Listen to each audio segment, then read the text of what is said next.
Hello friends, hope you are doing well wherever you are right now.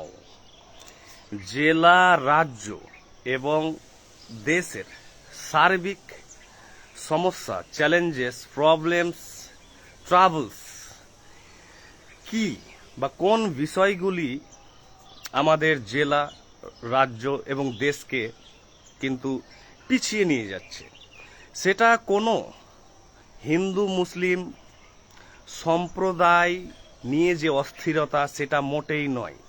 এই অস্থিরতা সম্পূর্ণ কৃত্রিম এবং রাজনৈতিকভাবে উদ্দেশ্য প্রণোদিত মিডিয়া প্রচার এবং বিভিন্ন কায়েমি স্বার্থ সংগঠনদের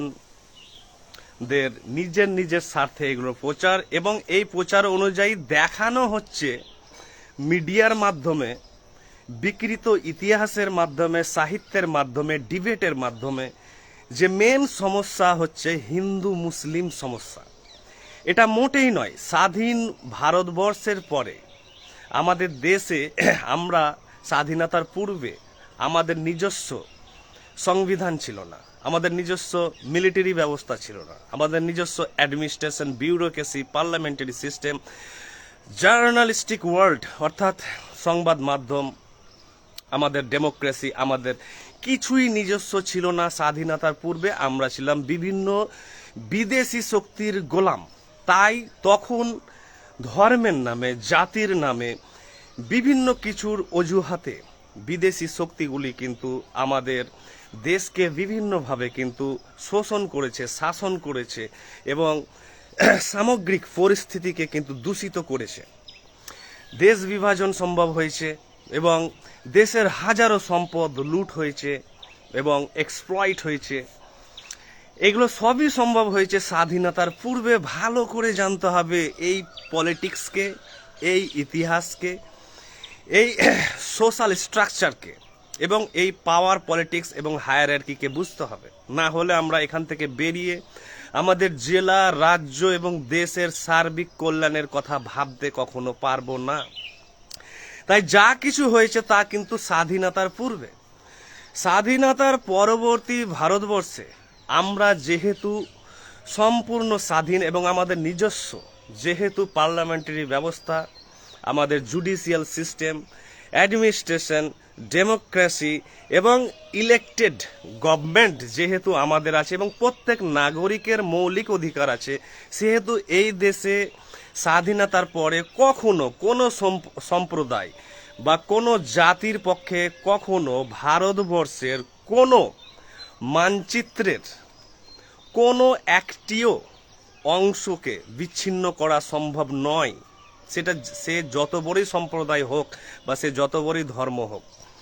কিন্তু এই ভয়কে অর্থাৎ ইতিহাসের অতীত ভয়কে, স্বাধীনতার পূর্বে যে ভয় ছিল সেই ভয়কে কিন্তু পুনরাবৃত্তি করা হচ্ছে বিভিন্ন রাজনৈতিক উদ্দেশ্যে এবং মানুষকে বিশ্বাস করানো হচ্ছে, কনভিন্স করানো হচ্ছে যে তারা বা এরা বিশেষ একটি সম্প্রদায়, বিশেষ একটি জাতি, বিশেষ একটি শ্রেণীর লোকেরা আমাদের শত্রু বা আমাদের হোস্টাইল ফোর্সেস, বিরোধী শক্তি। মোটেই নয়। আমাদের প্রধান চ্যালেঞ্জেস হচ্ছে কিন্তু পোভার্টি, অর্থাৎ আমাদের ভারতবর্ষ কিন্তু যদিও এই রিসেন্টলি অর্থনৈতিকভাবে অনেকটা সচ্ছল হওয়ার চেষ্টা করেছে এবং হয়েছে। আমরা দেখেছি ওয়ার্ল্ড ব্যাংকেরও সার্ভে দেখেছি যে ভারত প্রায় 27% পোভার্টি লাইন থেকে এখন প্রায় 5%-এ ডিক্লাইন করেছে, অর্থাৎ ভালো উন্নতি হয়েছে পোভার্টি লাইনের। এবং ওয়ার্ল্ড ইকোনমিতে ভারতবর্ষ 4র্থ স্থানও অর্জন করেছে, সেটাও খুব ভালো। তাহলে we are moving towards a better robust economic vision of our country. সমস্যা হচ্ছে যে এখানে যে ধর্মীয় বিভিন্ন সাম্প্রদায়িক অস্থিরতাগুলো যেগুলো হচ্ছে সম্পূর্ণ সেটা হচ্ছে রাজনৈতিকভাবে উদ্দেশ্য প্রণোদিত এবং এখানে কোনো ব্যক্তি স্তরে ধর্মীয় কোনো সমস্যা নেই, যদি না সরকার বা বিভিন্ন রাজনৈতিক সংগঠন, মৌলবাদী সংগঠনরা সেখানে অন্য কিছু করার চেষ্টা করেন। আমাদের প্রধান শত্রু কিন্তু ধর্ম নয়, জাতপাত নয়, আমাদের প্রধান শত্রু হচ্ছে অশিক্ষা, অর্থাৎ ইলিটারেসি, দারিদ্র অর্থাৎ গরিবি, পোভার্টি, আমাদের বেকারত্ব, আনএমপ্লয়মেন্ট, অর্থাৎ ভালো করে দেখুন যে কত হাজার হাজার গ্রাম আছে এখানে। অর্থাৎ ভারতবর্ষ একটি কৃষি প্রধান দেশে, যেখানে হাজার হাজার লক্ষ লক্ষ গ্রাম, হাজার হাজার লক্ষ লক্ষ বেকার এবং অশিক্ষায় এবং দারিদ্র্যে যারা জর্জরিত, তাদের কে যে কোনো ধর্মীয় অস্থিরতায়, রাজনৈতিক অস্থিরতায় ঠেলে দেওয়া খুব সহজ কাজ। ভালো করে দেখবেন, গুগলে যাবেন, আপনি যতগুলো ধর্মীয়, সাম্প্রদায়িক বা জাতিগত অস্থিরতা অংশগ্রহণ করেছে যতগুলো মানুষ, ভালো করে দেখবেন ফাইল ফটো, তাদের চেহারা দেখবেন না তারা হিন্দু না মুসলিম, তারা বাস্তবে হচ্ছে 99.99-এরও ওপরে যারা অংশগ্রহণকারী, তারা সবই হচ্ছে অশিক্ষিত ব্যক্তি। অর্থাৎ তারা হয় পরিযায়ী শ্রমিক, না হলে তারা হয়তো চাইল্ড লেবার, না হলে তারা জাস্ট আনএমপ্লয়েড, অর্থাৎ বেকার, দারিদ্র, অশিক্ষিত। এরা জানেই না কোনটা রাইট এবং রং। এদের নাম কিন্তু দিয়ে দেওয়া হচ্ছে যে অমুক ধর্মীয় সম্প্রদায়ের, অমুক জাতির এরা লোক, এরা খারাপ বা ভালো বলে। কিন্তু মিডিয়া, বিভিন্ন সংগঠন, বিভিন্ন রাজনৈতিক নেতৃত্বরা কিন্তু এটা দেখাবার চেষ্টা করছেন, তাদের চেহারার বর্ণনা দিচ্ছেন, তারা তাদের ড্রেস পোশাক, সাজ পোশাকের বর্ণনা দিচ্ছে যে তারা এই কমিউনিটির, তারা এই রকম। কিন্তু ভালো করে এই চেহারাগুলো দেখবেন সিসিটিভিতে, সোশ্যাল মিডিয়াতে যেগুলো আসছে, এবং ফাইল ফটোতে, গুগলে এবং পেপারে, নিউজ পেপারে এবং বুকসে, যে যারা মাথায় ধরুন কাপড় ফেটি বেঁধে নেমেছে, হাতে ধরুন অস্ত্র বা লাঠি বা ভ্যান্ডালিস্টিক মাইন্ড নিয়ে বেরিয়েছে, অর্থাৎ ভাঙচুর করবে, তাদের চেহারাগুলো দেখবেন যে ভালো করে এরা কখনো বিদ্যালয়ে উঁচু স্তরে যায়নি, তারা কখনো কলেজ পাস করেনি, তারা কখনো ভালো পরিবারের কেউ হয় না। আর এদের বেশিরভাগই, প্রায় সবই হচ্ছে বিভিন্ন গ্রামের এবং পিছিয়ে পড়া গ্রামের, যাদের কাছে শিক্ষা নেই, যাদের কাছে অর্থ নেই, যাদের কাছে হারানোর কিছু নেই, যাদের কাছে এসি নেই, গাড়ি নেই, বাড়ি নেই, কিছু নেই, যাদের পরিবার সম্পূর্ণ ডিসফাংশনাল, অর্থাৎ হয় বাবা হয়তো ফেরি করেন, বাবা হয়তো লেবার, বা বাবা হয়তো অন্য কোনো কাজ করেন, বাড়ির পারিবারিক মহল কখনো স্থির নয়, স্বাস্থ্যকর নয়, সর্বদা বিবাদ, কলহ, তর্কে ভর্তি। সেখানে সমস্ত পরিবারের সদস্যরাই কিন্তু ডিপ্রেসড, হতাশ এবং সর্বদা অভিযোগে লিপ্ত। তারা এমন পরিবার, যে পরিবারে কোনো শিক্ষা নেই, জব নেই এবং দারিদ্র্যে পরিপূর্ণ, তারা সম্পূর্ণ নিয়ন্ত্রিত হয় রাজনৈতিক বিভিন্ন নেতা এবং নেত্রীদের মাধ্যমে, ধর্মীয় বিভিন্ন গুরু, ধর্মীয় বিভিন্ন নেতৃত্বরা, তারা এরাকে সম্পূর্ণ পরিচালিত করে, প্রভাবিত করে এবং নিয়ন্ত্রিত করে। তাই ভালো করে দেখুন তো, একজন গ্র্যাজুয়েট ছেলে, একজন MA পাস করা ছেলে বা একজন জব করে সরকারি, তিনি কখনো হাতে লাঠি নিয়ে বা তিনি মাথায় ফেটি বেঁধে বা তিনি স্লোগান দিচ্ছেন, রাস্তায় নেমে ভাঙচুর করছেন এবং তিনি ধর্মীয় অস্থিরতায় অংশগ্রহণ করছেন? দেখুন তো ফাইল ফটোতে, আপনার বাড়ির আশেপাশে থেকে শুরু করে সবার মধ্যেই ধর্মীয় ঈর্ষা আছে, রাগ আছে। কিন্তু যারা শিক্ষিত, তারা কিন্তু ডাইরেক্ট সেই অস্থিরতায় অংশগ্রহণ করছেন না। তারা মনে মনে হয়তো বিভিন্ন বিরাগ, বিতৃষ্ণা, অসহিষ্ণুতা রেখে দিচ্ছেন, কিন্তু তারা বাড়ি থেকে বেরোচ্ছেন না।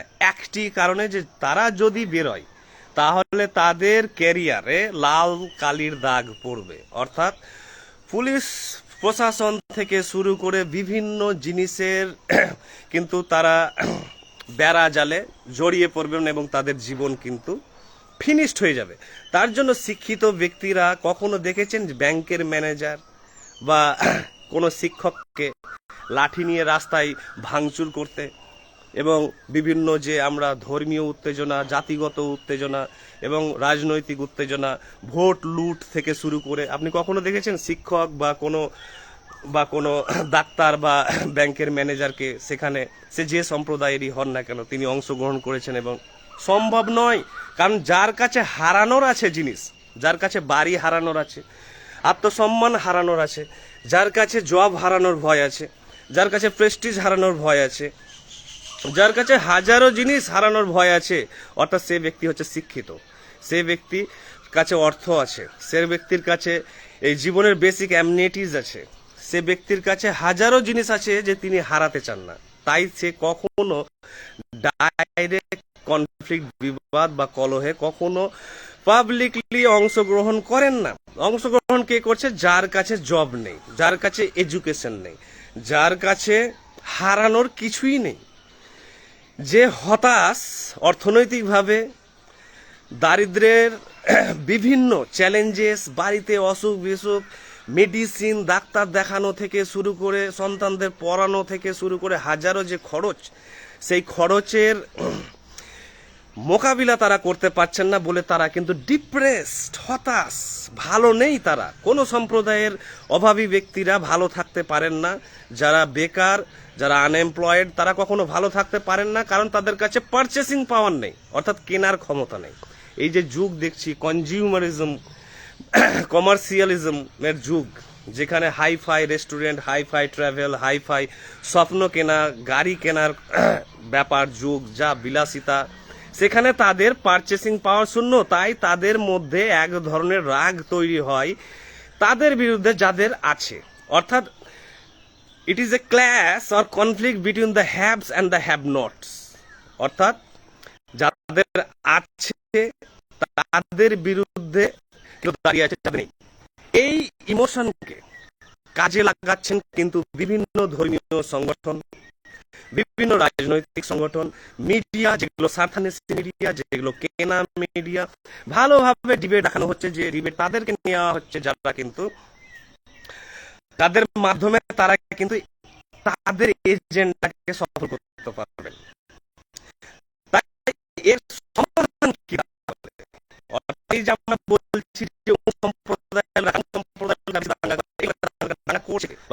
অংশগ্রহণ করছে কে, এই সাথে ঘটনা ঘটছে, কারা আসছে? এরা সবই হচ্ছে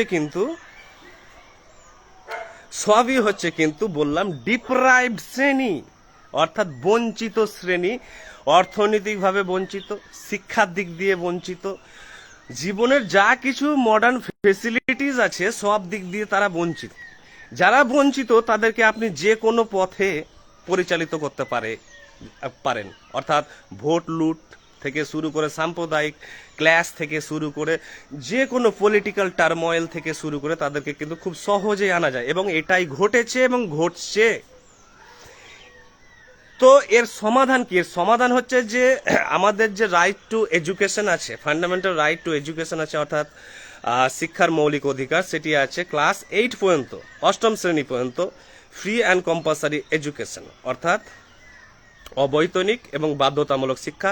সেটি আমার মতে, আমি যতদূর মূল্যায়ন করেছি আমাদের দেশের বিভিন্ন পরিস্থিতি নিয়ে, সেখানে দেখেছি যদি এটিকে আপগ্রেড করে গ্র্যাজুয়েশন পর্যন্ত, অর্থাৎ স্নাতক পর্যন্ত যদি ফ্রি অ্যান্ড কম্পালসারি এডুকেশন করা হয়, অর্থাৎ আমাদের ফান্ডামেন্টাল রাইট টু এডুকেশন করা হয়, আমাদের মৌলিক অধিকার শিক্ষার, যে গ্র্যাজুয়েশন পর্যন্ত সরকারের দায়িত্ব সমস্ত খরচের, একজন ছাত্র বা ছাত্রী তিনি যে সম্প্রদায় হন, যে জাতি লিঙ্গেরই হন না কেন, যে ব্যাকগ্রাউন্ডে হন, সরকারের এটা সম্পূর্ণ দায়িত্ব যে তার যা কিছু খরচ হবে গ্র্যাজুয়েশন পর্যন্ত তার সমস্ত শিক্ষার দায়িত্ব নেওয়া তাকে, এবং এই মর্মে একটি বিল পাস করা এবং সেটিকে ফান্ডামেন্টাল রাইট টু এডুকেশনের অংশ করা সংবিধানের।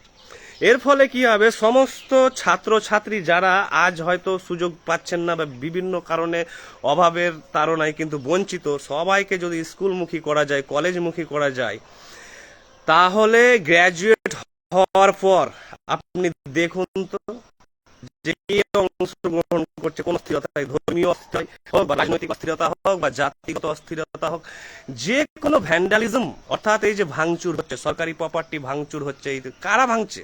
অর্থাৎ যারা টোটালি ডিপ্রাইভড, অর্থাৎ বঞ্চিত অর্থনৈতিকভাবে, শিক্ষা দিয়ে, সব দিক দিয়ে, মডার্ন ফেসিলিটি সব দিক দিয়ে। তো তারাকে আমরা যখন খুব সহজেই শিক্ষামুখী করতে পারবো, অর্থাৎ প্রত্যেকে গ্র্যাজুয়েট, তখন তার কাছে কিন্তু আসবে অ্যাম্বিশন, উচ্চাকাঙ্ক্ষা, স্বপ্ন। তার কাছে আসবে অভিজ্ঞতা, যেটা ফ্যাক্ট থেকে শুরু করে রাইট রংকে নির্ধারণ করার, ডিসক্রিমিনেট করার, অর্থাৎ কোনটা সঠিক তার কাছে বা তার জীবনে আর কোনটা ঠিক নয় সেটা কিন্তু সে নিজেই স্বাধীনভাবে বিচার করতে পারবে। যেহেতু সে নিজে স্বাধীনভাবে বিচার করতে পারছেন না, অর্থাৎ যারা বঞ্চিত শ্রেণীরা, তাই তাদেরকে রাজনৈতিক নেতা, ধর্মীয় নেতা, জাতিগত নেতারা কিন্তু খুব সহজেই এক্সপ্লয়েট করছেন বা ক্যাপিটালাইজ করছেন। তাই যদি এদের কাছে সেই পর্যাপ্ত গ্র্যাজুয়েশনের শিক্ষা আছে, তাহলে এরা স্বপ্ন দেখতে পারবে, এরা বিভিন্ন অ্যাম্বিশন তৈরি করতে পারবে, ড্রিমস, অর্থাৎ লক্ষ্য। এদের জীবনে তো লক্ষ্য নেই কোনো, তাই যেহেতু এদের জীবন লক্ষ্যহীন, উদ্দেশ্যহীন, তাই এদেরকে কিন্তু যে কোনো জায়গাতে ইউজ করা হচ্ছে। কিন্তু যদি এদের জীবনের লক্ষ্য চলে আসে, স্বপ্ন চলে আসে, তাহলে কিন্তু এরা যদি জব নাও পায়, অর্থাৎ 5% মানুষ হয়তো জব করেন সরকারি চাকরি, কিন্তু এমন হাজারো কোম্পানি, বেসরকারি জব আছে, থেকে এন্টারপ্রেনারশিপ থেকে শুরু করে, বিজনেস সেক্টর থেকে শুরু করে, প্রাইভেট কোম্পানি থেকে শুরু করে হাজারো জায়গা আছে অর্থ উপার্জনের। সেখানে একটি গ্র্যাজুয়েট ছেলে কিন্তু যদি তাকে প্রপার এডুকেশন দেওয়া হয়, উপযুক্ত শিক্ষা, তাহলে কিন্তু সে কিন্তু অনেক সুযোগ পায় অপরচুনিটি পাওয়ার, অর্থনৈতিক বিকাশের। যে মুহূর্তে অর্থনৈতিক বিকাশের সুযোগ আসবে, সেই মুহূর্তে সে কিন্তু মডার্ন ফেসিলিটিসকে পারচেস করতে পারবে, অর্থাৎ কিনতে পারবে, তার সুখ কিনতে পারবে, কমফোর্ট কিনতে পারবে, তিনি লাক্সুরি কিনতে পারবেন, বিলাসিতা কিনতে পারবেন, তিনি স্বপ্ন দেখতে পারবেন যে আমি একটি বাইক নিব, আমি একটি গাড়ি করতে পারি, আমি একটি বাড়ি করতে পারি, আমি বাবা মাকে গাড়িতে বসাবো, বাবা মাকে এই বাড়ি করে দেবো, এই জিনিস করাবো, আমি ট্রাভেল করতে পারবো। এর ফলেও তার কিন্তু কমিউনিকেশন এবং ইন্টারাকশন কিন্তু প্যান ন্যাশনাল হয়ে যাবে, প্যান ন্যাশনাল, প্যান গ্লোবাল হয়ে যাবে। অর্থাৎ সে কিন্তু এবার আন্তর্জাতিক এক্সপোজার হবে, সে কিন্তু সবার সাথে মিশতে পারবে, দেখতে পারবে, ভালো মন্দ সবার সাথে যখন তার ট্রানজাকশনস হবে, সেই ট্রানজাকশনস থেকে social, cultural, religious, political, psychological, philosophical, Literary, artistic সমস্ত সামগ্রিক যখন লেনদেন হবে, সেটা হচ্ছে সবচেয়ে বড় ইউনিভার্সিটি বা কলেজ বা বিদ্যালয়, শিক্ষা প্রতিষ্ঠান, অর্থাৎ জীবনের, যেখানে আমার লেনদেন হচ্ছে সবার সাথে। সেই লেনদেন থেকে আমি যা শিখবো এবং যেভাবে নিজেকে সমৃদ্ধ করব, সেইখান থেকে আমার চেতনার যে বিকাশ হবে, তখন আমি একটি পূর্ণাঙ্গ সুস্থ মানুষ হতে পারবো। যতক্ষণ না গ্র্যাজুয়েশনকে ফ্রি অ্যান্ড কম্পালসারি এডুকেশন করা হচ্ছে এবং ফান্ডামেন্টাল রাইট টু এডুকেশন করা হচ্ছে সংবিধানে, ততদিন পর্যন্ত দেশের সাম্প্রদায়িক অস্থিরতা, জাতিগত অস্থিরতা, এগুলোর কোনো সমস্যার সমাধান হবে না, যতই যে চেষ্টা করুক। তাই চাই এডুকেশন, শিক্ষা আপ টু গ্র্যাজুয়েশন।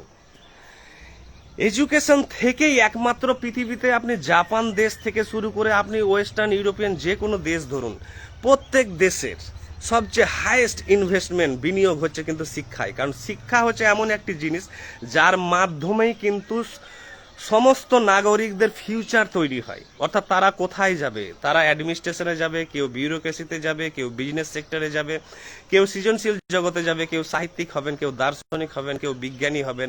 অর্থাৎ এই নাগরিক তৈরির কারখানা হচ্ছে কিন্তু শিক্ষা প্রতিষ্ঠান। তাই শিক্ষা প্রতিষ্ঠানকে অবহেলা করে, শিক্ষা প্রতিষ্ঠানের উপরে বিনিয়োগ সাধারণ রেখে এবং সেটার উপরে জোর না দিয়ে বাকি জিনিসের উপরে জোর দিলে সে দেশ কখনো ডেভেলপ করবে না। আজ প্রত্যেকটি ইউরোপিয়ান ওয়েস্টার্ন কান্ট্রিগুলোতে এত ডেভেলপ কেন? কারণ তাদের শিক্ষার উপরে জোর কিন্তু প্রচন্ড পরিমাণে। আজ আমাদের দেশে দেখতে পাবেন যে ধর্মীয় বা রাজনৈতিক যদি কোনো সভা হয়, কোটি কোটি মানুষের ভিড়, কিন্তু এই ভিড় আপনি বিদেশে দেখতে পাবেন না। অর্থাৎ এখানে একটি পলিটিক্যাল লোক এসছেন, লিডারশিপ এসছেন, বা সিনেমার মুভি তারকা এসছেন, তো এখানে হাজার হাজার, কোটি কোটি, লক্ষ লক্ষ মানুষ, ক্রিকেটার এসছেন, হাজার হাজার পদদলিত হয়ে মারা যাচ্ছেন লোক। হাজার হাজার ভিড় ভিড় কেন? এই 3-4টি ফ্যাক্টর। মেন ফ্যাক্টর হচ্ছে পোভার্টি, দারিদ্র, এডুকেশন নেই, শিক্ষা নেই, তাই এত ভিড়, তাই বিভিন্ন র্যালি সভা থেকে শুরু করে হাজারো লক্ষ লক্ষ কোটি কোটি মানুষের ভিড়। এই ভিড়গুলো আপনি আমেরিকা বা আপনি জাপান, জার্মান, ফ্রান্স থেকে জার্মানি যে কোনো দেশে চলে যান, যে কোনো দেশে বলুন যে এখানে একজন মুভি স্টার আসবেন বা রাজনৈতিক নেতা আসছে, লোকাল বা সিনেমার অ্যাক্টর আসছে, তাকে দেখতে বা ধর্মীয় গুরু আসছে, এই সভা হবে, ওখানে এটা প্রচার করুন, লিফলেট দেন বা ক্যাম্পেইন করুন যে এখানে এই সভা হবে অমুক তারিখে 12 তারিখে আপনারা আসুন। কাউকে খুঁজে পাবেন না। কেন পাবেন না? কারো হাতে টাইম নেই, কারণ প্রত্যেকে বিজি। যেহেতু প্রত্যেকের কাছে এডুকেশন আছে, প্রত্যেকের কাছে ফিউচার আছে, প্রত্যেকের কাছে জব আছে, তাই কারো টাইম নেই সেই সব বড় বড় ম্যাসিভ র্যালি করার এবং ধর্ণা দেওয়ার, বড় বড় ভ্যান্ডালিজমে অংশগ্রহণ করার কারো টাইম নেই। এখানে টাইম আছে কেন? কারণ এই সেই বললাম, শিক্ষার অভাব, অর্থের অভাব, মডার্ন ফেসিলিটির অভাব, স্বপ্নের অভাব, অ্যাম্বিশনের অভাব। তাই এই সহজেই আপনি কিন্তু হিন্দু মুসলিম যে শব্দগুলো ব্যবহার হচ্ছে আজকে খুব মেন স্ট্রিম করা হচ্ছে, তাকে তাকে মিডিয়ার মাধ্যমে প্রচার করা হচ্ছে, তাকে রাজনৈতিক রং দেওয়া হচ্ছে এবং রাজনৈতিক নেতাদের বক্তৃতা শুনুন। এক একজন রাজনৈতিক নেতাদের কথা একবারে কমিউনালি ইনফ্লেমেটরি স্পিচ, অর্থাৎ সাম্প্রদায়িক উস্কানিমূলক কথা ডাইরেক্ট চ্যালেঞ্জ করছে একে অপরকে।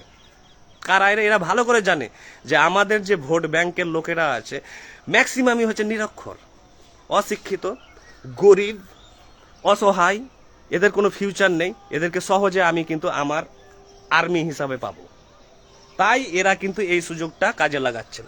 কিন্তু যেদিন সবাই গ্র্যাজুয়েট হয়ে যাবে, যেদিন সবাই শিক্ষিত হয়ে যাবে, নিজের স্বপ্ন থাকবে, সেদিন আর কেউ বেরোবে না এদের জন্য।